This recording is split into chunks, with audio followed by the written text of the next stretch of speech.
Football বিশ্বে নতুন করে আলোচনায় ব্রাজিলের কিংবদন্তি তারকা রোবার্তো কার্লোস। মরক্কান বংশোদ্ভূত এক তরুণীকে বিয়ের খবরের পর এবার সামাজিক যোগাযোগ মাধ্যমে ছড়িয়ে পড়েছে আরও চমকপ্রদ দাবি।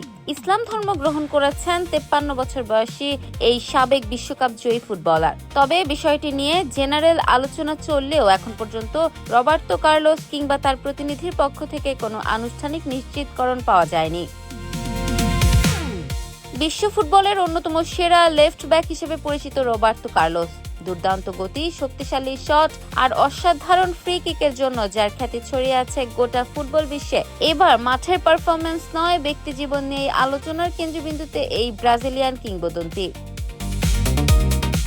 তুরস্কের সংবাদ মাধ্যম হাবেরলার সহ বেশ কয়েকটি প্রতিবেদনে দাবি করা হয়েছে, প্রায় 4 সপ্তাহ আগে ব্রাজিলের প্রখ্যাত ধর্মীয় ব্যক্তিত্ব শেখ জিহাদ হামাদার সঙ্গে সাক্ষাৎ করে শাহাদা পাঠের মাধ্যমে ইসলাম ধর্ম গ্রহণ করেছেন রবার্তো কার্লোস।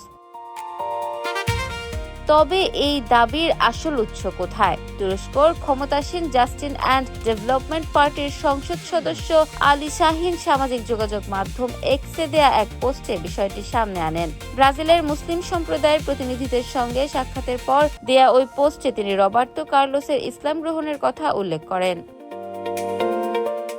সেখানে সাও পাওলো ভিত্তিক সংগঠন Brazilian charitable union of Muslim youth এর প্রতিনিধি শেখ জিহাদ হামাদার বক্তব্য উদ্ধৃত করা হয়। তার দাবি, রবার্তো কার্লোস দীর্ঘদিন ধরে শেখ হামাদার সঙ্গে যোগাযোগ রাখছিলেন। প্রায় 4 সপ্তাহ আগে তাদের সাক্ষাৎ হয় এবং সেখানেই শাহাদা পাঠ করেন কার্লোস। ইসলাম গ্রহণের খবরের পাশাপাশি রবার্তো কার্লোসের ব্যক্তিজীবন নিয়েও সম্প্রতি নতুন আলোচনা শুরু হয়েছে। সামাজিক যোগাযোগ মাধ্যমে ছড়িয়ে পড়ে তার বিয়ের ছবি। মরক্কান বংশোদ্ভূত স্প্যানিশ তরুণী সুহাইলা এল তাহিরির সঙ্গে বিবাহ বন্ধনে আবদ্ধ হয়েছেন তিনি, এমন খবর প্রকাশিত হয়েছে বিভিন্ন মাধ্যমে। জানা গেছে, খেলোয়াড় ব্যবস্থাপনার কাজের সূত্রেই তাদের পরিচয়। চলতি বছরের জানুয়ারিতে তাদের বিয়ের বিষয়টি প্রথম প্রকাশ্যে আসে। পরে 25 জুলাই পরিবারের সদস্যদের উপস্থিতিতে একটি সংক্ষিপ্ত অনুষ্ঠানের আয়োজন করা হয় বলেও প্রতিবেদনে উল্লেখ করা হয়েছে। রবার্তো কার্লোসের সঙ্গে তুরস্কের সম্পর্ক বেশ পুরনো। ক্যারিয়ারের শেষ দিকে তুরস্কের ঐতিহ্যবাহী ক্লাব ফেনেরবাহচেতে খেলেছেন তিনি। ফলে তুর্কি সংবাদ মাধ্যমে তাকে ঘিরে নতুন এই খবরটি দ্রুত ছড়িয়ে পড়েছে। রিয়াল মাদ্রিদ ও ব্রাজিল জাতীয় দলের হয়ে বর্ণিল ক্যারিয়ার গড়া কার্লোসকে ফুটবল ইতিহাসের অন্যতম সেরা ডিফেন্ডার হিসেবে বিবেচনা করা হয়। ব্রাজিলের হয়ে বিশ্বকাপ জয়ের পাশাপাশি রিয়াল মাদ্রিদের জার্সিতে অসংখ্য সাফল্যের অংশ ছিলেন তিনি। তবে এত সব আলোচনার মধ্যেও সবচেয়ে গুরুত্বপূর্ণ বিষয়, ইসলাম গ্রহণের খবরটি এখনো আনুষ্ঠানিকভাবে নিশ্চিত নয়।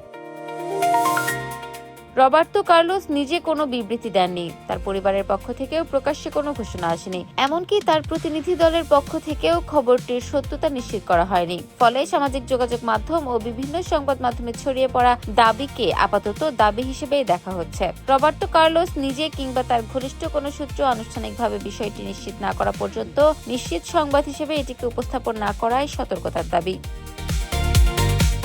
ফুটবল মাঠে যার বাঁ পায়ের অসাধারণ শট একসময় প্রতিপক্ষের জন্য ছিল আতঙ্কের নাম, সে রবার্তো কার্লোস এবার আলোচনায় সম্পূর্ণ ভিন্ন কারণে।